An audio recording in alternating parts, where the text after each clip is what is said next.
বাংলাদেশের সর্ববৃহত্তম রেলওয়ে সেতু যমুনা রেলওয়ে সেতু, যেটি একেবারে নীরবে নিরিবিলি কাজ হচ্ছে। যে রেলওয়ে সেতুর কোনো আপডেট কোনো মিডিয়াতে সেভাবে রেগুলার আসে না। অন্য সেতু যেভাবে ব্রেকিং নিউজ হতো, একটি স্প্যান বসালে ব্রেকিং নিউজ হতো, কিন্তু এই একমাত্র সেতু, যে সেতুর ব্যাপারে মানুষের আসলে আগ্রহ কম, কারণ অলরেডি যেহেতু একটা সেতু ছিল, এটা জাস্ট নতুন করে একটা সেতু হচ্ছে যমুনা নদীর উপরে। এটি টাঙ্গাইল সিরাজগঞ্জ সংযোগকারী বাংলাদেশের সর্ববৃহত্তম রেলওয়ে সেতু নির্মিত হচ্ছে। 4.8 কিলোমিটার দৈর্ঘ্য এটির।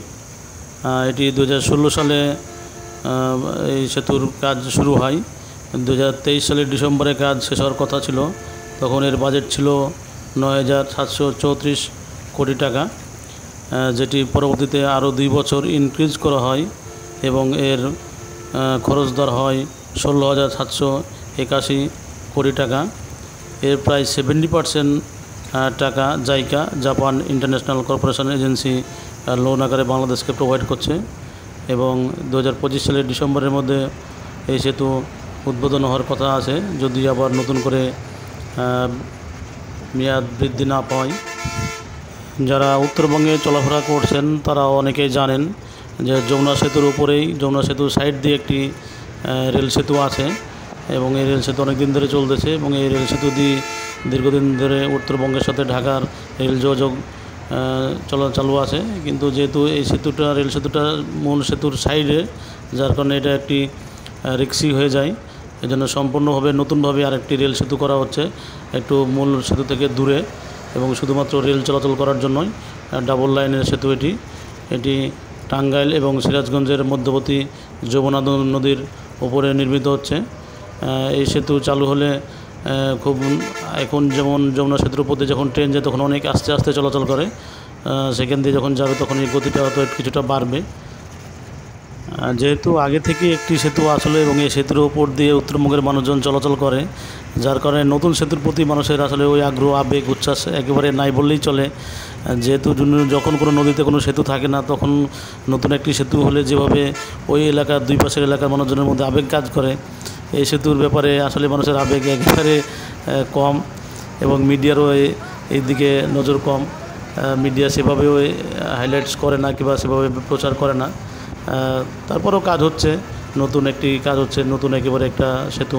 এটা অবশ্যই দেশের জন্য এবং উত্তরবঙ্গের মানুষের জন্য ভালো হবে। তবে এই সেতুটি যখন উদ্বোধন হবে তখন খুবই সুন্দর একটি চমৎকার দৃশ্য দেখা যাবে। যারা মূল সেতু দিয়ে বাসে যাবে তারা ওই সাইডে ট্রেন যাত্রীদের দেখতে পাবে, আবার যারা ট্রেনে যাবে তারা পাশেই আর একটি সেতুতে বাসের যাত্রীদের দেখবে এবং দুইটা যখন একই টাইমে যাবে তখন সত্যিকার অর্থে খুবই সুন্দর একটি দৃশ্য হবে, উপভোগ করার মতো। যে পাশাপাশি বাস যাচ্ছে একটা সেতু দিয়ে এবং ট্রেন যাচ্ছে আরেকটা সেতু দিয়ে, খুবই চমৎকার একটি দৃশ্য হবে। এবং ওই সময় তো হয়তো নৌকাতে করে অনেকে ভ্রমণ করবে এই দৃশ্য দেখার জন্য, এই উপভোগ করার জন্য। আমরা উত্তরবঙ্গের মানুষজন এবং সে অপেক্ষায় আছি সেতু কখন উদ্বোধন হবে এবং এই সেতু দিয়ে আমরা কখন যেতে পারবো। বাংলাদেশের যত বড় বড় মেগা প্রজেক্ট আছে, এই প্রজেক্টগুলোতে শুধুমাত্র টাইম ঠিক না থাকার কারণে প্রতিবারই প্রত্যেকটা মেগা প্রজেক্টে বাড়তি টাইম এবং মেয়াদ বাড়িয়ে কীভাবে টাকার অপচয় হয় আপনারা একটু হিসাব করুন। 2016 সাল থেকে 2023 সাল পর্যন্ত এই প্রজেক্টের বাজেট ছিল 9,734 কোটি টাকা, 9,734 কোটি টাকা। এবং 2023 সালের মধ্যে এই প্রজেক্ট যেহেতু কমপ্লিট হয় নাই, সুতরাং এই প্রজেক্ট আরও 2 বছর বাড়ানো হয়েছে। এই 2 বছরের জন্য আরও 7,000 কোটি টাকা বৃদ্ধি করা হয়েছে এবং টোটাল বাজেট ধরা হয়েছে 16,781 কোটি টাকা, 16,781 কোটি টাকা। এবং এই টাকার প্রায় 70% Japan JICA international corporation agency বাংলাদেশকে লোন আকারে প্রোভাইড করবে। এবং এই টাকা আপনি আমি, আমাদের পরবর্তী প্রজন্ম, যেহেতু রেল সেতুতে টোল সিস্টেম নয়, হয়তো বাড়তি ভাড়া আকারে যাত্রীদের বহন করতে হবে। ধন্যবাদ সবাইকে এবং রেল সেতু উদ্বোধনের অপেক্ষায় থাকলাম।